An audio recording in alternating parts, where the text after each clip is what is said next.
Hey guys, my wife and I have decided to move our family from small town America to Rio de Janeiro, one of the largest cities in the world. From the people closest to us in our life, we've had the whole spectrum of reactions, from praise and adoration for making such a bold decision in our life, to fear and disbelief that we're willing to throw away everything that we've been building for the last 10 years.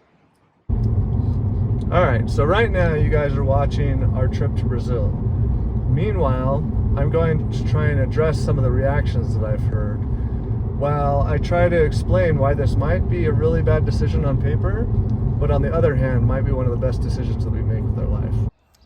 Alright, so I wrote the script for this video 2 nights ago while I was laying in bed, just thinking to myself, I'm metaphorically at the top of the roller coaster. I have no house, I have no cars, I have no job, I have a very limited amount of money to make this go all right. I've dug myself a massive hole. If I'm not able to fill up this massive hole that I've dug for myself on the other side of this choice, then we're totally hosed. As I travel across Utah, I think of my pioneer heritage. Pioneers left everything that they had in order to cross the vast land that is the United States. We praise them for it, but not only did they leave everything, they also lost much along the way.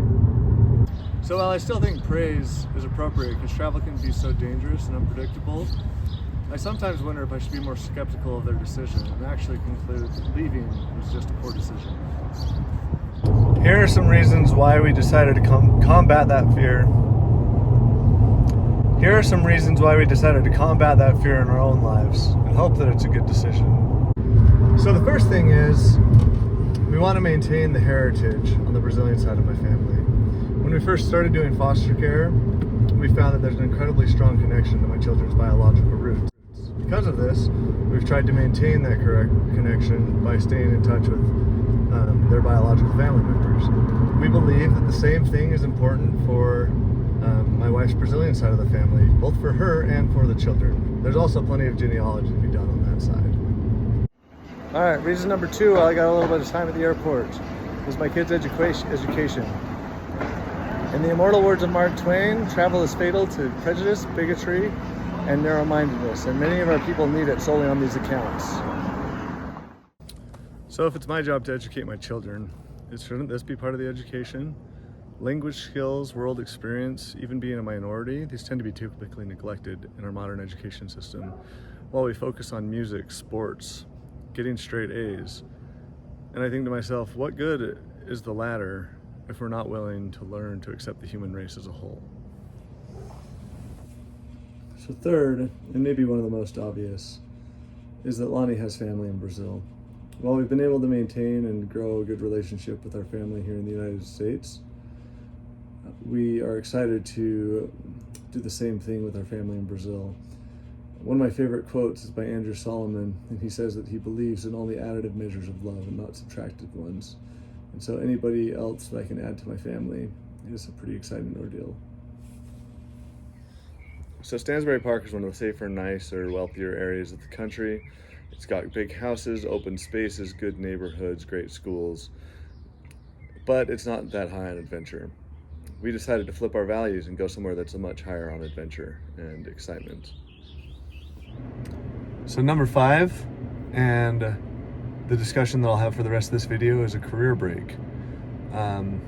While all the other reasons had to do with just our family in general, this last one has to do with me in particular. I desperately wanted/needed a career break. Yeah, it's snobby, it's pretentious, it's privileged, but at the same time, it's something that could probably save the mental health of many of our career-aged men. So I couldn't tell you exactly what was wrong, but I can tell you that if you spoke to any of my coworkers or immediate supervisors, they could probably tell you that I haven't been as engaged as I have been in the past. I think that if people actually do watch this, there's probably plenty of men my age that can relate to this feeling. So, well, there's plenty of things about my job that are frustrating. While there's plenty of things about my job that were frustrating, this isn't the medium to talk about those things.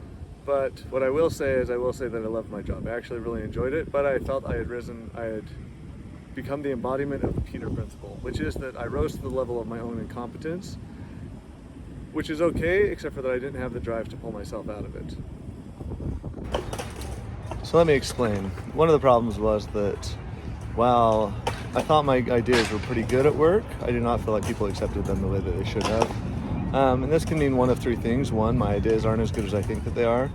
Two, this means that my ideas were as good as I think that they are, but I was just bad at explaining them. Or three, that my ideas were good and I was good at explaining them, but the people around me just weren't willing / capable of accepting them. So while all three most likely are true, the first is a hard pill to swallow, that your best ideas might be not as good as you think they are. The third is probably not that healthy, thinking your coworkers don't appreciate you. So I'm going to try to address number two, which is improving my ability to sell my thoughts. So a lot of what I do here is going to be that, improving the way that I share my ideas. There are lots of other things I hope to get from this break. The biggest which is family time. While I'd be helping kids a lot more with school, one of the mantras we've adopted is no job, more Zelda. So I really do hope that I can spend more time with my kids. Kind of bites that our main working years align with our main child rearing years. It seems kind of like we set that up wrong. I also hope to address some issues that have been festering for years.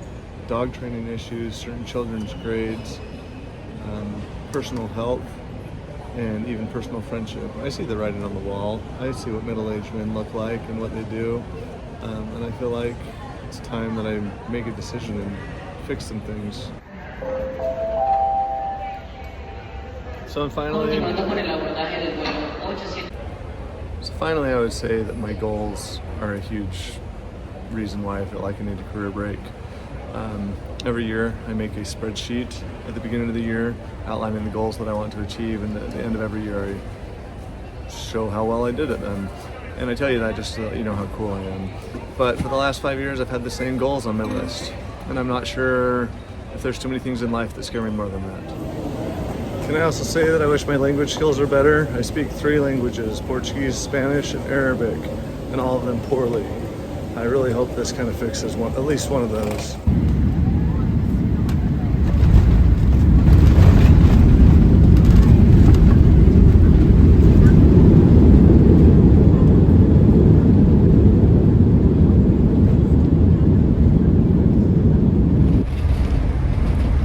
So as my wife and I have discussed these reasons, we've decided that it's not the linear path, and that scares us. But we feel like we have some pretty good reasons to do so, to make this decision. And if we weren't religious, then that would be enough. But because we are, we also feel like God has directed us in this way. Yeah, I'll admit that this choice is pretty weird. But it looks like we all made it okay. So hopefully now we get to put everything back together and it does end up being a good decision. With that, good night.